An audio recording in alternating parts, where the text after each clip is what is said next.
with inflation going to the moon recently, your money be like, got eaten up by inflation. But here's the good news. Interest rates are going up at the same time, which is causing the stock market to drop. But that's not the point. The point is, savings interest rates have also been going up these past few weeks.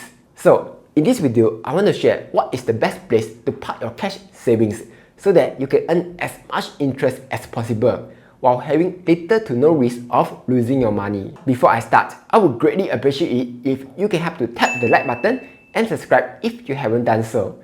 In return, I will show you a cute kitten. Alright, let's start right now. Okay, the first category is high interest savings accounts. There are a lot of banks that you can choose from, with some promising up to 4.05%. But before you get excited thinking that you will earn 4.05% interest, the keyword here is up to. In reality, you won't be able to earn such a high interest rate. Now, Cindy has compiled a list of realistic interest rates that you can get. But after looking through it, I find that even these interest rates are still not realistic enough. Here's why. These interest rates assume that there's a $10,000 savings, $2,000 salary credit, $500 credit card spend, and 3 bill payments. The savings and salary credit is quite doable. It's the credit card spend and bill payments that's a little problematic. First, while you can earn extra interest by paying your bills via gyro, this is not a good idea to do that. A better way is to pay your bills via credit card instead. That way, you'll be able to earn higher cashbacks or miles points. Second, not all bank credit cards are good. For example, while CIMB Fast Saver gives you 0.7% extra interest if you spend with their Visa Signature card, the card has a super high $800 minimum spend. And even if you manage to hit it and earn the 10% cashback, there's a $20 cap for each category. Similarly, while OCBC 360 gives you extra interest if you spend with their OCBC 365 card, the card has an $800 spending requirement, and the card focuses heavily on dining and online food delivery, which may not suit your spending habits at all. So, not everyone can fulfill the credit card and bill payments criteria. If we ignore these two categories, the best savings account will be CIMB Fast Saver, which gives you 1.1% interest, as long as you have $1,000 savings in there. The second best account is DBS Multiplier, which gives you 0.9% interest if you can deposit $3,500 salary and make at least one credit card spend every month. That criteria is easy to fulfill. All you need to do is just tweak the card for public transport once a month and you will immediately fulfill the credit card spending criteria. The third account is UOB1, which requires you to spend at least $500 on their credit card every month. Yes, I know that I said most banks' credit cards are not that suitable for our spending habits. But I have to make an exception here because the UOB1 card is actually quite good. The card's minimum spend is just $500 and they give bonus cashbacks for a lot of categories like Simply Go, Shopee, Giant, Grab, and SP Group. So if you are able to fulfill the salary credit and credit card spend criteria, you'll be able to get a 1.4% interest, which is the highest interest on this list. One bonus mention is the newly launched Trust Bank, which gives a base interest of 1% for deposits up to $50,000, with totally no criteria and no minimum balance at all. So if you have not signed up yet, you can sign up with my link down below to get a $10 fair price e-voucher, yeah? So those are some of the banks that you can use. The benefit of using this method is that you can withdraw your money anytime you want, and the interest is guaranteed, unless they go and change it. The downside, that tiny 1% interest is actually quite little. This method is suitable for money that you need to use immediately, like, oh no, I no money to buy chai fan, I need to withdraw money now, kind of immediate. Quick pause, let me share a quick message from this video's sponsor, Weibo. This month, Weibo has further improved their sign-up bonus to $130 worth of free Tesla shares and a free Grab voucher worth $10. All you'll need to do is deposit at least 2,000 SGD into Weibo, make one buy trade on either US stocks or US ETFs, make another buy trade on US option, while maintaining a 2,000 SGD net account value for that 30 days, and you will receive all your rewards. So if you are interested, you can sign up with my link down below. With that being said, let's get back to the video. Moving on, we have insurance savings account, which is quite similar to a bank savings account, but with a higher interest. There are two in particular that I want to mention: Singtel Dashpad and Singlife. Singtel Dashpad gives a 1.6% interest up to $50,000 in your first policy year, while Singlife gives 1.5% interest on your first $10,000. Afterwards is 1.1% interest up to $90,000. Now, even though Singtel Dashpad gives a higher interest, they only let you withdraw up to 10% of your money in the first policy year. If you try to withdraw everything, there will be a 10% surrender charge. So, unless you plan to lock up your money for 1 year, it's not a good idea to deposit your money into Singtel Dashpad. Hence, a better choice would be Singlife, which doesn't have any lock-in period and doesn't have any withdrawal fees. This method is also good for money that you need to use immediately.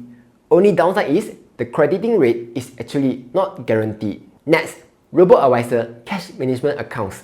Here's where you can get an even higher interest rate. Check this out. With this method, you can expect a return of anywhere from 1.7% all the way up to 3.3%, which is super high. So let's go for the highest yield. But hold up, that's a bad idea. That's because all these cash management accounts are actually investment accounts, not savings accounts, yeah? Meaning, the higher the yield, the higher the risk of losing money. Here's an example.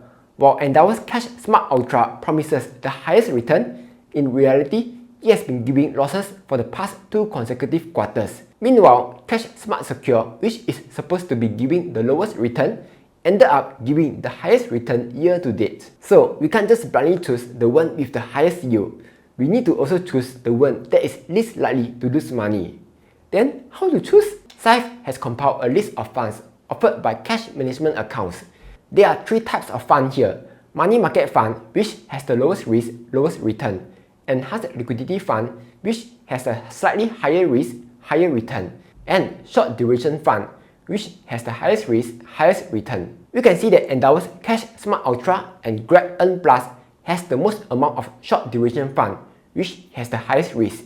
As a result, they gave the lowest return in 2022 when the market is doing badly, while those that are investing in safer funds are still giving positive returns. Because of this, I would only recommend parking your money in Stashaway Simple, Syfe Cash Plus, and Endowus Cash Smart Secure, which will give you around 1.7% to 2% yield. Also, take note that there will be a withdrawal time. The fastest is Syfe Cash Plus, which has the same withdrawal day if you withdraw up to 90% of the money. Otherwise, if you want to withdraw more, it will take 2 to 3 business days. Stashaway Simple has a withdrawal time of 1 to 3 business days, and Endowus Cash Smart has the longest withdrawal time of 3 to 5 business days. So that's the Roboadvisor cash management accounts. Benefit, you'll get a higher return of around 1.9%. Downside, withdrawals are not instant, and you have to wait for a few days to get back your money. There's also a small risk of losing your money in the short term. So only put in money that you don't need to use within a few days, yeah? The next method is also cash management accounts, but this time it's offered by brokers. The 4 brokers that have this are Mumu, Tiger Brokers, FSN1, and IBKR. Similarly, the projected returns are also around 1.7% to 2.8%. That's because they are also investing in the same kind of funds. So then, why did I separated this into a different section? That's because the money in this account is mainly to be used for investments. While withdrawals will take up to a few days, if you want to invest the money, you can immediately use it to buy stocks, options, funds, and participate in IPO without any waiting time. So a common strategy would be to first transfer the money that you want to invest into your broker first. Let it earn a steady BP 1 to 2% interest. Then, when you want to FOMO in, dollar cost average in, you can then buy your stocks immediately. Quick note, for Mumu, Tiger Brokers, and FSM1, if you want to use this feature, you will have to first turn on the auto sweep feature so that the broker will auto sweep the money into the cash management accounts. If you forget to turn it on, your money will just sit in the normal account like a lazy bum and won't earn any interest. For IBKR, your money will automatically earn a higher interest by default, so you don't have to do anything. So that's cash management accounts for brokers. Pros, you will earn interest on money that's sitting idly while you are waiting to invest it. Cons, small risk of losing money in the short term. Huh? What? You say the interest is still too low? Okay, here's the next method, and that is Tesla. Just kidding. Don't put the money that you need into stocks, yeah? Instead, the next method is Singapore Savings Bond.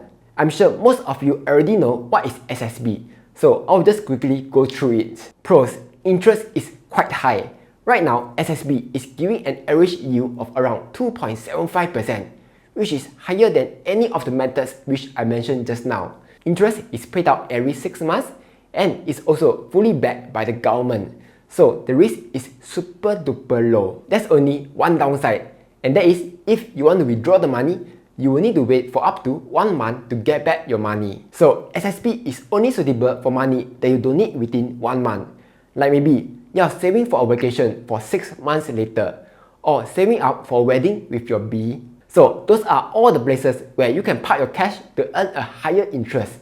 As to how you should do it, here's my totally non-financial advice, not reviewed by MAS suggestion, yeah? There are 3 categories of money here: emergency funds, short-term savings for upcoming expenses, and money for investment.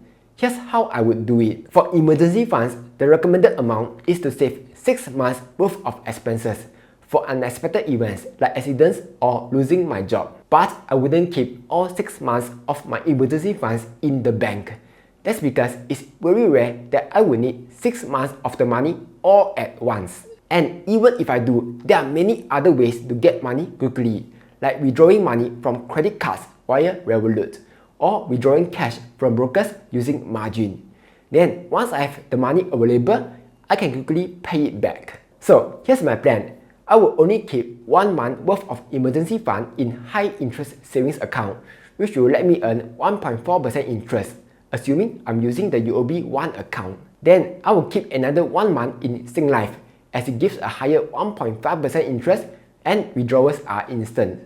As for the remaining amount, if I think I need the money within 1 week, I will keep it in Roboadvisor cash management accounts to earn around 1.9% interest. Otherwise, I will just keep it in Singapore Savings Bond to earn a higher 2.75% interest. So that's for emergency funds. As for short-term savings, I know exactly when I will need the money. Hence, I can just put all of it into Singapore Savings Bond to earn 2.75% interest.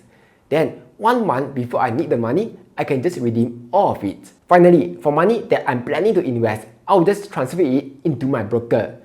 Then just let it earn a high 2% interest via the cash management account.